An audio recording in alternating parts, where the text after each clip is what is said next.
And we continue with the beautiful clouds this morning on page 266, touching animals. Neither of us is truly comfortable, but neither of us moves. He is on my lap, sprawled across my thighs, his legs already a little long and dangling down the side of the chair. He settled his chin on my right arm, right in the crook of my elbow, his head tilted sharply upward, just to keep in contact with me. To type, I must strain to pull my trapped arm and just over the desktop in onto the keyboard, with only my fingers able to move freely and my body leaning precariously. We're both working to hold on to each other, to keep that gossamer of contact that says we are going to intertwine our fates, or they are already intertwined. We name him Finnegan. We found him at a local shelter, in a cage among dozens of cages, in a room among a dozen rooms, all filled with dogs who could just as easily have taken home. I remember the moment I knew it would be Finnegan. He leaned in outside of his cage on the tabletop where germ-carrying humans were allowed to interact with the sick dogs.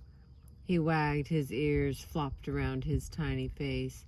He coughed long bursts of coughs, and he leaned against my chest, at table height, his face tucked into my armpit. Well, that was that. Often it is contact that draws us to animals. Our sense of touch is mechanical, matter on matter, different than our other sensory abilities, and arguably more subjectively determined. The stimulation of a free nerve ending in the skin could be, depending on the context and the force of stimulation, a tickle, a caress, unendurable, painful, or even unnoticed. If we are distracted, what would otherwise feel like a painful burn might be a niggling irritation. A caress might be a grope if it comes from an unwanted hand. In our current context, touch or contact is simply the erasing of a gap separating bodies.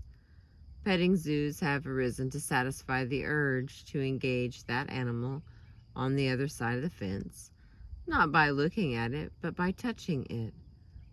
Better still if the animal is touching back, with, say, a warm tongue or worn teeth, grabbing at the food in your outstretched hands. Children and even adults who approach me on the street as I walk with my dog want not to look at my dog, to watch her wag, to meditate on the dog. No, they want to pet the dog, to touch her. In fact, after a cursory rub, many people appear satisfied with that interaction. Even a brief touch is sufficient to bolster the feeling that a connection has been made. Occasionally one might find one's toes hanging off the end of the bed bare, being licked. Dogs and humans share this innate drive for contact.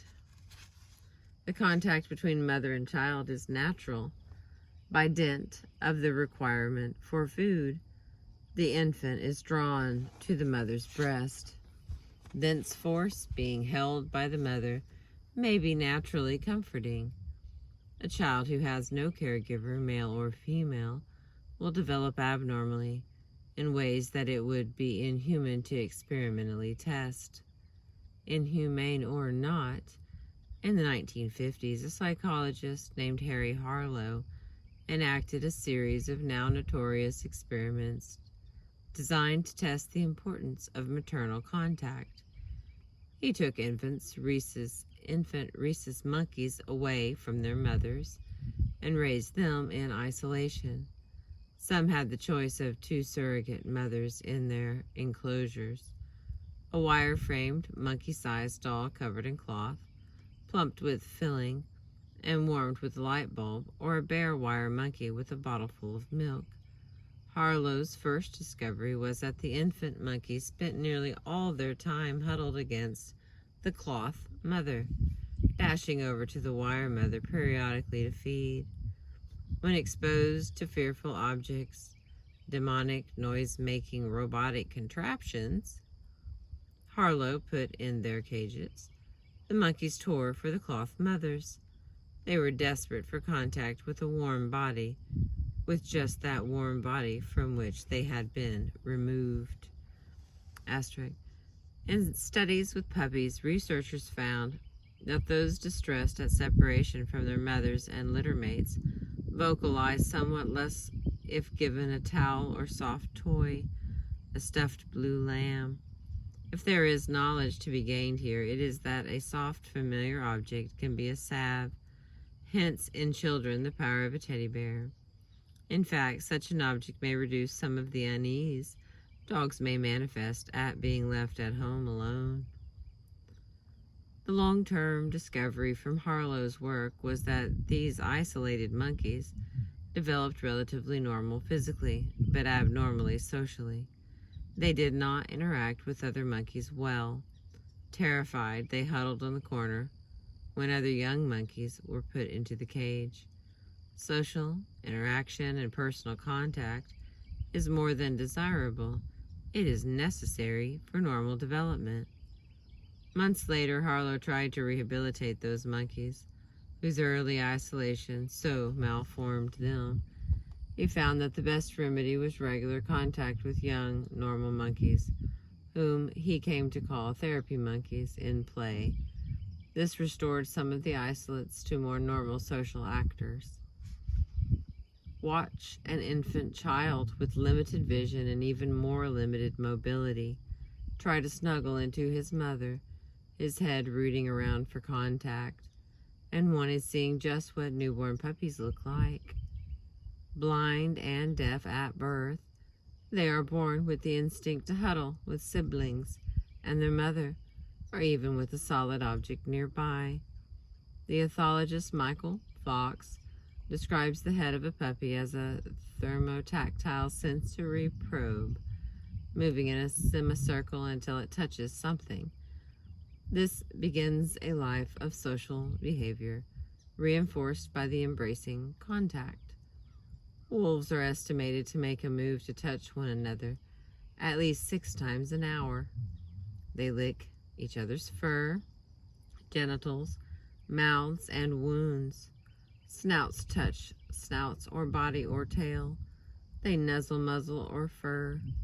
They are oriented to touch even in agonistic activity, which, unlike many other species, usually involves contact. Pushing, pinning with a bite, biting the body or leg, seizing another's muzzle or head with one's mouth. Directed toward us, the dog's youthful instinct becomes the drive to bury a head under our sleeping bodies, or to rest a head upon us, to push and bump us as we walk, to gently nibble or lick us dry. It seems no accident that dogs playing at full steam regularly run into any observing owners nearby, usually using them as living bumpers, defining their playing field. In turn, dogs suffer being touched by us. Wait a second, that's not right. It seems no accident that dogs playing at full steam regularly run into any observing owners nearby, using them as living bumpers, defining their playing field. In turn, dogs suffer being touched by us. No, that's what it says. This is to their infinite credit. We find them touchable, furry and soft, right under dangling fingertips, and often wearing their need to greatly cute results. The dog's experience of that touch, though, is likely not what we think. A child may rub the belly of a dog fiercely, We reach to pat a dog's head, unknowing whether they want to be either fiercely rubbed or head patted. In point of fact, their tactile umwelt is almost certainly different than ours. First, sensation is not uniform across one's body. Our tactile resolution is different at different points on our skin. We can detect 2 fingers, 1 centimeter. We can detect 2 fingers 1 centimeter apart at the nape of our necks. But if the fingers are moved down the back, we feel that they are touching the same spot. The resolution of touch to animals is likely different still. What we think is a gentle pat may be barely detectable, or it may be painful. Second, the somatic body map of the dog is not the same as our somatic map. The most sensitive or meaningful parts of the body are different on dogs, as seen in many of the aforementioned contact actions. Grabbing a dog's head or muzzle, the first part a guileless dog petter reaches for, may be viewed as aggressive. It is similar to what a mother will do to an unruly pup, or an older dominant wolf will do to a member of his pack. Here, too, are the whiskers, which, like all hairs, have pressures, sensitive receptors at their ends. The whiskered receptors are especially important to detecting motion around the face or nearby air currents. If you are close enough to see the dog's muzzle whiskers, you might notice them flare when the dog feels aggressive. It might be inadvisable to be so close in that case. Pulling a tail is a provocation, but usually one for play, not aggression, unless you don't let go. Touching the underbelly might prompt a dog to feel sexually frisky, as genital licking often precedes an attempt to mount. A dog rolling over on his back is doing much more than simply revealing his belly. This is the same posture dogs use to allow their mothers to clean their genitals. The forceful belly rubber may find himself urinated upon. Finally, just as we have highly sensitive areas, the tip of the tongue, our fingers, so too does the dog. There is a species level to this. No person likes being poked in the eye, and an individual level.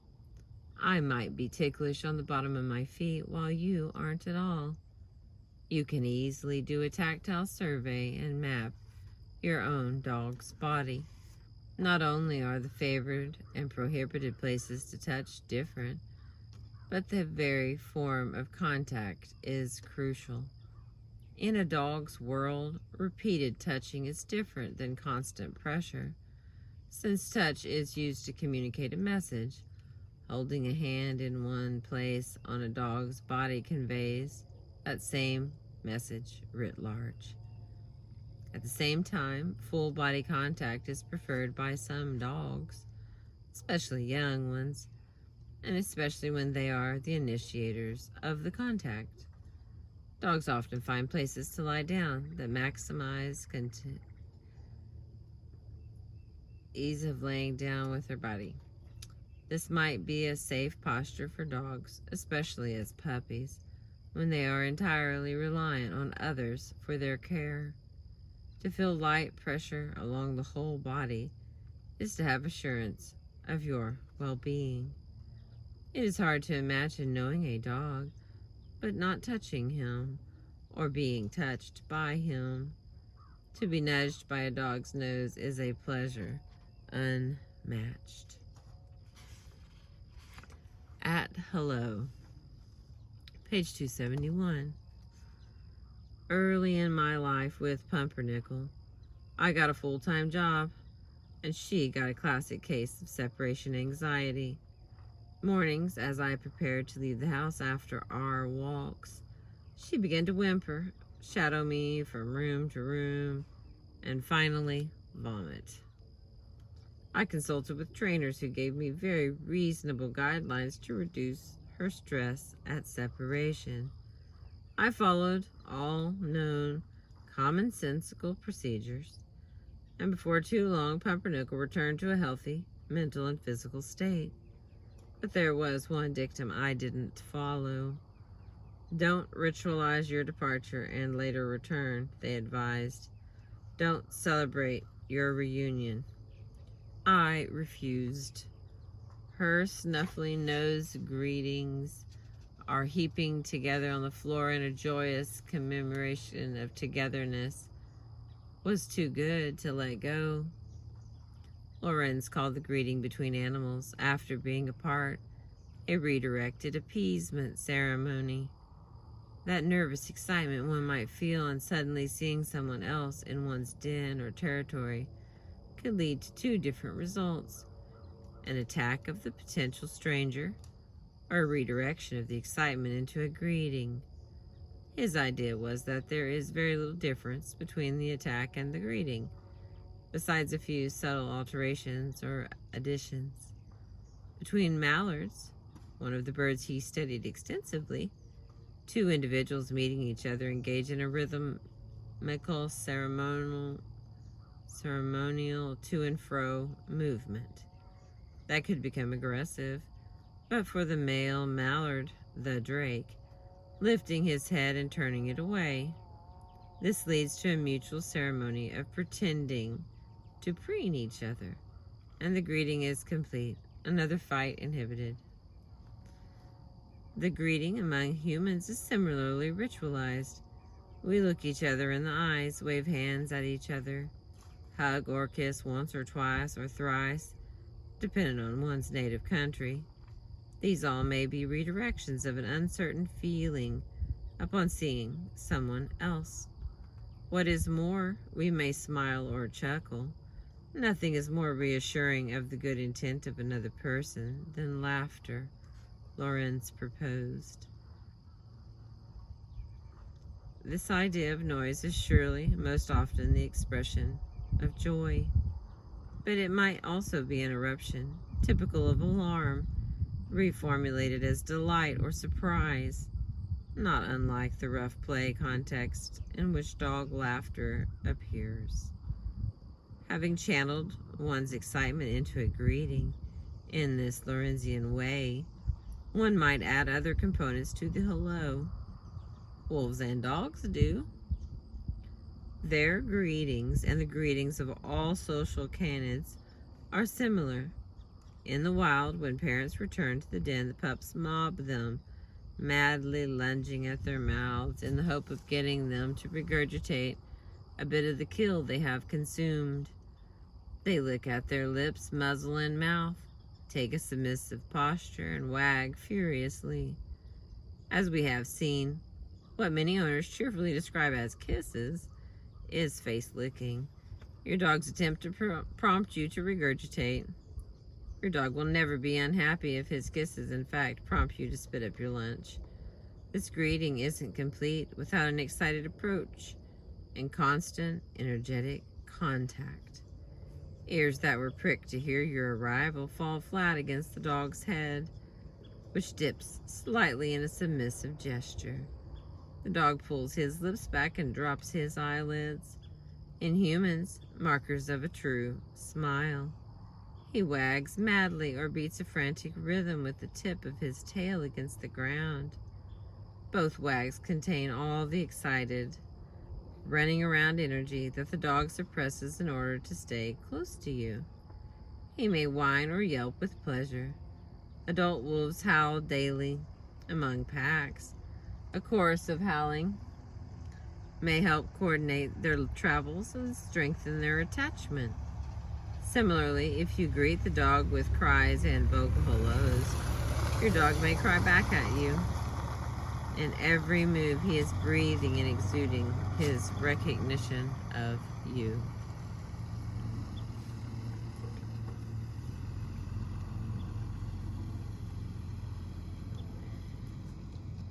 If greeting and contact were all, we might expect a rash of monkeys bonded with wolves, of rabbits cohabitating with prairie dogs.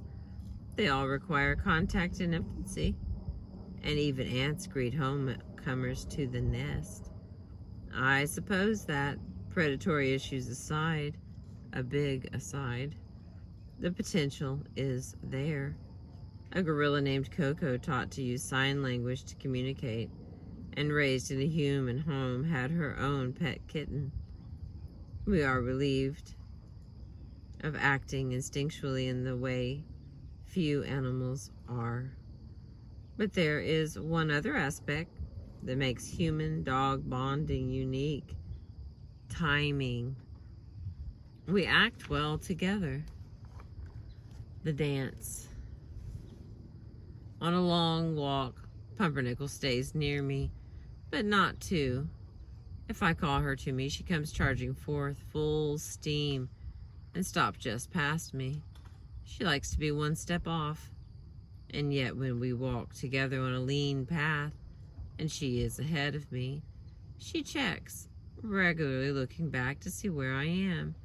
She only needs to turn her head part way around to see me, lifting it from its regular downcast, surveying the ground. If I ever lag, she turns all the way around, ears up and attentive, waiting for me. Oh, I love to come to this beckoning stance of hers. I might gallop a bit as I near her, and this cues her to play bow, or to pivot on her rear legs and assume her trot, leading us on our walk. He has begun on this second day to come to a snap. Just picked it up right away. We snap him back and forth between us. Dogs, though they do not hunt cooperatively, are cooperative. Watch the parade of leash dog person twosomes along the city street. Despite many diversions, they are dancing in masterful synchrony, traveling together. Working dogs are trained to heighten their sensitivity to the dance. Blind people and their guide dogs take turns initiating movement, completing each other. It helps that dogs live at our speed. A house mouse, its heart beating 400 times a minute at rest, is always in a hurry. A tick can wait for a month, a year, or 18 years in suspended animation for that odor of butyric acid to come along. Dogs function much more at our pace. Though we outlive them, their lives stretch across a generation, and they act at a pace sufficient close to ours, if slightly quicker, to enable us to discern their movements, imagine their intent. They act in response to our actions with a clarity. They dance with us. A puppy initially balks at a leash, pulls at it unyieldingly, or simply fails to grasp that he is tethered to it, and thus to you, as he pulls toward that very interesting newspaper wafting down the sidewalk.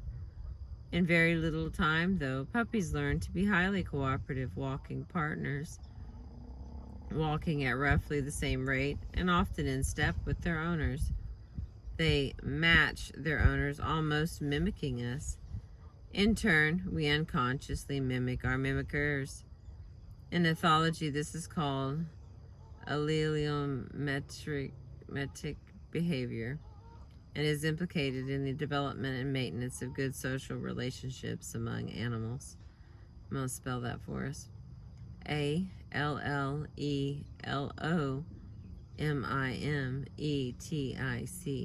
behavior. More than that, though, the puppy has learned about the sequence of behaviors that you repeat, that make up a walk, and anticipates them. Before long, he knows a series of steps to get the walk started, the corners you turn on your route to the park, the place where the leash is snapped off or the ball is brought out. He anticipates the long walk turnaround point, the short walk turnaround point, and knows how to evade the latter. Some dogs even seem to know exactly how far the perimeters of a leash extend from our hands, and they dart about within those parameters, grabbing a stick or sniffing a passing dog without our breaking stride. Once we take them off their leashes, the dance continues.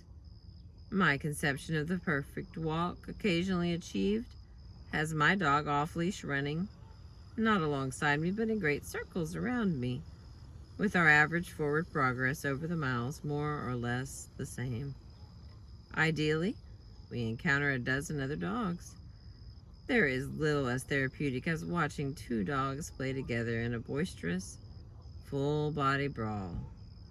It extends our pleasure at turn-taking games to high-speed, exuberant results. The rules of play, signaling and timing, are similar to our conversational rules, and so we can enter into a dialogue of play with our dogs. I start it. I inch to where she's laying and I put my hand on her paw. She pulls it away and puts her paw in my hand. I place my hand over her paw again, more quickly now. She mimics me. We trade slaps like this until it is too much. I laugh, breaking the spell, and she stretches forward over her paws, mouth open, nearly in a smile to lick my face. There's a special intimacy of having her put her hand, its weight, the scratchiness of her pads, the feeling of each claw on me. Mostly it's the simple fact of the use of this appendage to communicate with me. It is not seen as a hand independent of its arm until she treats it as one parallel to mine. I'm going to stop here. 276. I appreciate you listening. Thank you so much.